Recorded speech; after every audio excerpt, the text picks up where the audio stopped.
universitetdan keyin уже личный охранаga pul beradigan akalarni oldida личный охранаga o'rganib chiqayotgansiz. Ancha yil ularni oldida yurdim. Xursand bo'laman, chunki balkim yomon yo'lga kirib ketarmidim. Уже bir ikkita og'aylarim bank, boshqa ishlarga aralashib ketdi. Ozgina o'zim bosadigan paytim. Necha yil ishlagansiz?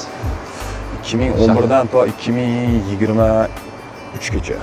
Wow, 10 yil. Yo'q, 10 yil kichkina srok emas. Kimlar aqrani siz ishlagansiz endi hammaga qiziq bu. U insonni ishchisini hech so'ramaganman, sizga gapirsam bo'ladimi deb turib. Yaxshi insonlarda ishlaganman, banker insonlarda. Biznesmen.